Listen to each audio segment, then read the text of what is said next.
Allah. Bapak dan saudara sekalian rahimahullah. Suatu ketika memang Rasulullah pernah mengkhawatirkan umatnya, ya, takut Rasulullah mendengar manggil. Kemudian dia berkata, hai umatku, aku khawatir akan datangnya suatu masa nanti di mana iman umatku akan diuji oleh Allah, yaitu dengan kerusakan moral yang dibawa oleh orang-orang anti agama. Apakah umatku nanti akan binasa ya Rasulullah? Ya, semua akan binasa kalau kezaliman itu merajalela. Artinya kalau ada kemaksiatan kita diam, tidak mau peduli. Kalau Allah turunkan azab tidak hanya mengenai orang zalim, semua, ya, semua akan kena.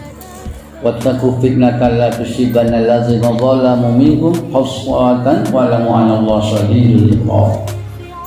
Takutlah kepada Allah, ya. Takutlah terhadap azab Allah yang tidak hanya menimpa orang-orang zalim, tapi juga menimpa semuanya akan kena. Dan azab Allah itu sangat pedih. Nah, tentu kita akan takut kalau itu datang azab, semua akan kena. Kemudian ada orang zalim, ada orang yang memang tidak mau belajar. Mungkin tadi yang dikatakan karena keadaan ekonominya harus cari uang, tidak sempat sholat. Bapak dan saudara sekalian, tidak ada istilah untuk tidak sempat sholat sebenarnya. Dalam peperangan pun, perangi, baik itu perang berkecambuk maupun tidak, sholat wajib. Tidak ada tata cara sholat dalam perang, tapi sholat itu wajib. Tidak bisa orang meninggalkan sholat. Tidak bisa berdiri, duduk, tidak bisa duduk, berbaring, tidak bisa berbaring, sholatkan. Ya, wajib. Atau mungkin karena dia tidak tahu, ilmunya yang tidak ada, dianggap sama saja. Jadi banyak permasalahan, ada yang karena tidak sempat alasannya, ada yang memang karena tidak. Maka kewajiban orang, kewajiban kita memang untuk saling mengingatkan. Makanya Allah itu sampai bersumpah wal asr, demi waktu. Waktu ini terus bergulir, tidak terasa pagi siang malam, tiba-tiba sakratul maut datang menjemput kita. Ya, tidak tahu hari ini pagi, ntar siang, pagi, ya, terakhir dari kubur kita. Tidak tahu siapa duluan di antara kita, tidak tahu. Ya, cepat demi waktu kata Allah. Innal insana lafi khusr, manusia itu rugi hidupnya dia.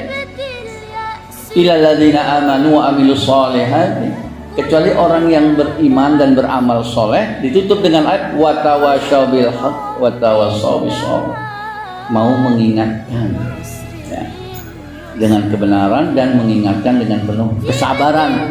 Karena ada orang mengingatkan malah dijawab nyakiti.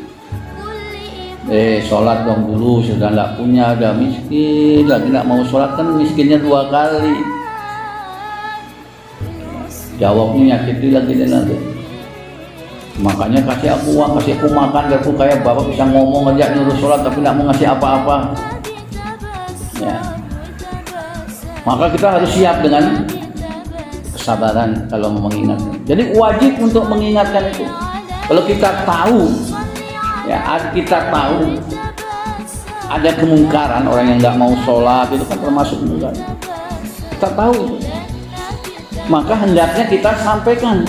Wajib kita menyampaikan. Masalah dia mau atau tidak mau, itu urusannya dia. Hidayah itu datangnya dari Allah, tapi wajib. Makanya Allah perintahkan wal takum minkum ummatun yad'una ilal khair, hendaknya ada di antara kalian. Allah perintahkan hendaknya adalah di antara kalian yang mau apa? Ya'muruna bil ma'ruf wa tanhauna 'anil munkar, yang mau menyeru kepada yang ma'ruf, cegah kemungkaran. Wa ulaika humul muflihun, dialah orang yang beruntung, yang mau mengingatkan yang ma'ruf dia beruntung. Yang tidak mau ya tidak beruntung. Ya, apa untungnya? Kuntum khairu ummah ukhrijat linnas, engkau umat yang terbaik, terlahir di tengah umat manusia, paling bagus Bapak. Kalau ahli permata itu beli permata 1 kilo banyak, dicari yang ada cahaya-cahayanya, itu yang paling bagus. Bapak ini yang paling bercahaya nanti. Yang mau, yang bagaimana? Yang ta'muruna bil ma'ruf wa tanhauna 'anil munkar wa tu'minuna billah. Dia mau mengingatkan, ngajak yang ma'ruf dan cegah kemungkaran. Tapi dengan cara-cara yang hikmah. Nggak boleh ngomong tuh dijaga, jangan sampai menyinggung orang.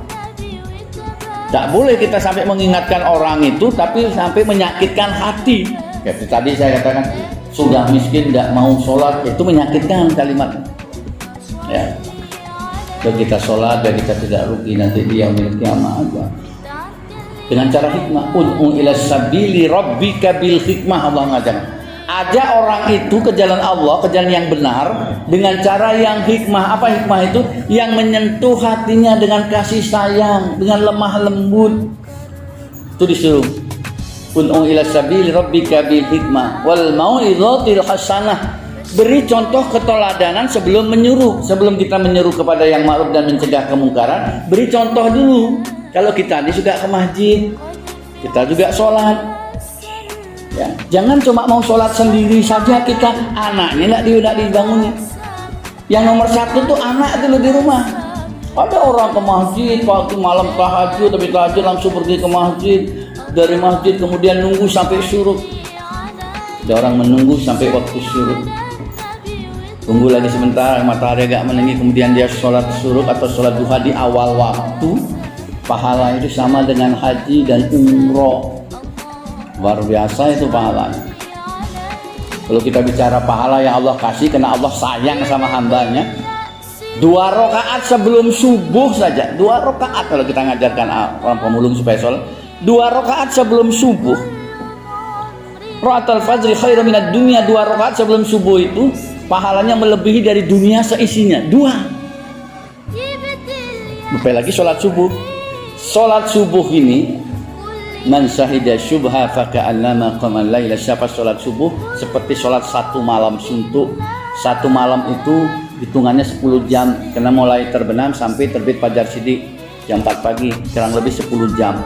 10 jam itu berarti 600 menit. 5 menit saja 2 rakaat, 5 menit kurang lebih 5 menit melebihi dunia seisinya.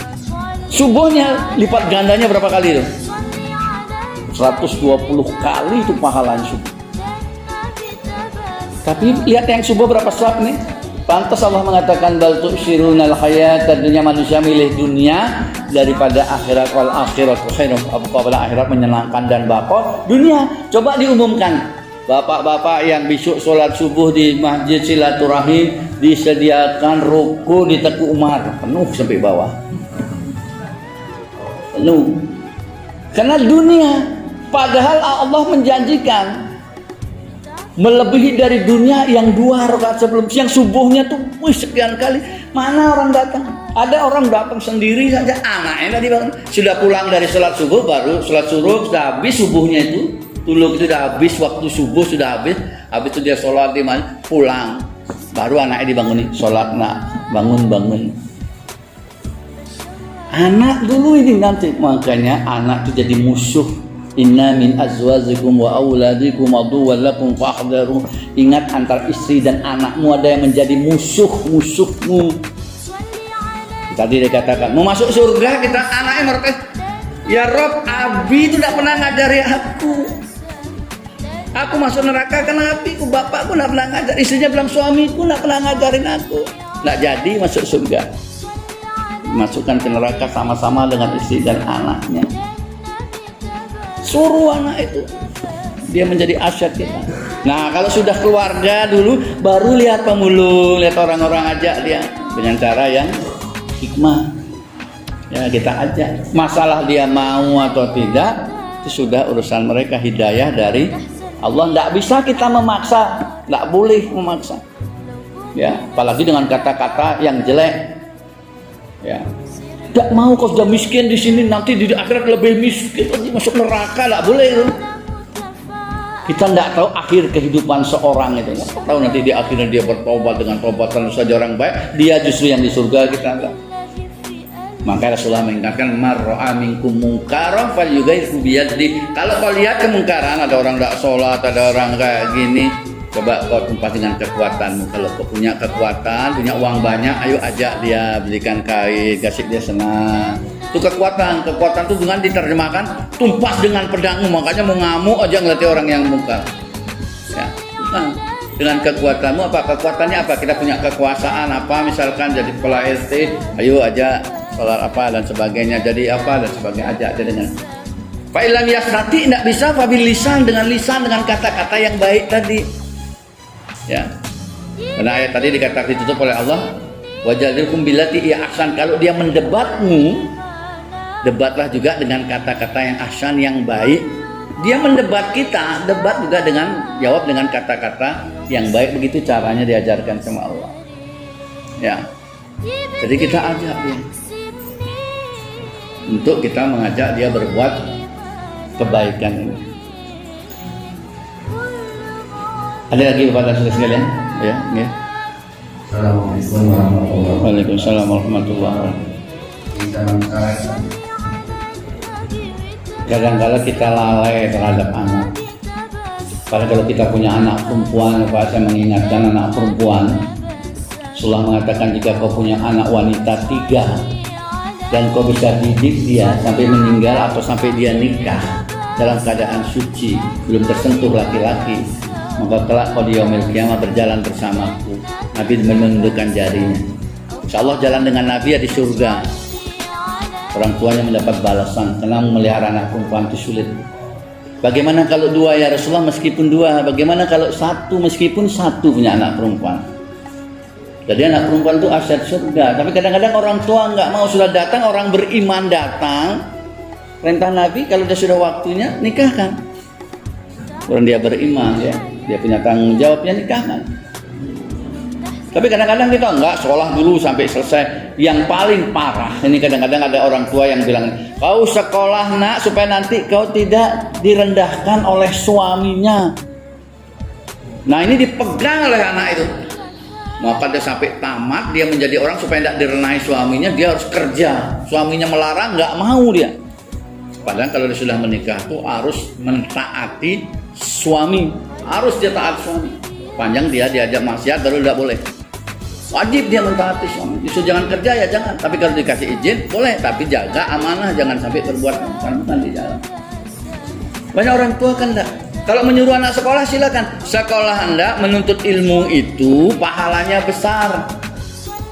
Karena Allah merintahkan kita menuntut ilmu, bukan karena takut direndahi oleh suami. Nuntut ilmu, suruh dia sekolah. Ada orang minta dan orang itu berakhlak, bismillah. Ya, lepas tanggung jawab kita, insya-Allah surga. Kan lebih enak ya. Nah, karena orang tua kadang-kadang seperti itu bergaul dan sebagainya, terjadilah kecelakaan. Ya. Untuk nutupi malu dinikahkan, boleh untuk nutupi malu, tapi jangan kumpul. Tetap tidak boleh bersentuhan dia, hanya sekedar saja. Nanti setelah dia melahirkan, ulang lagi, karena tidak boleh menikah pada saat hamil. Ya, tidak boleh menikahi saat hamil. Ya. Jadi karena kita untuk menutupi saja ya bagaimana ya. Sebenarnya si anak itu memang hukuman sudah. Dan anak itu berat sekali.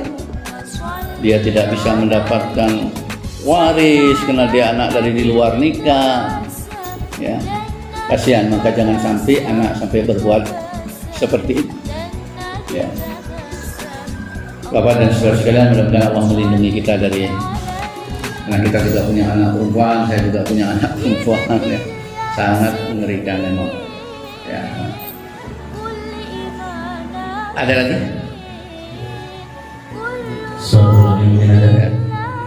Siapa? Haji? Benar? Menjawab? Dijawab? Belum jawabannya. Ya. Banyak habis tadi. Ya baik, kalau sudah mungkin kita tidak bisa lanjutkan yang kedua, nanti kita lanjutkan pada bulan berikutnya adalah terhadap nikmat Allah, syukurilah. Ya, saya akhiri dulu sampai di sini.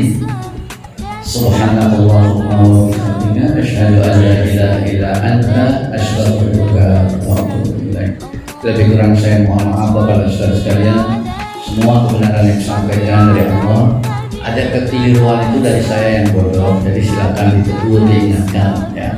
Saya ini banyak salah, banyak lemah, saya juga belajar sama dengan Bapak. Mari kita wawassalamualaikum. Assalamualaikum warahmatullahi wabarakatuh.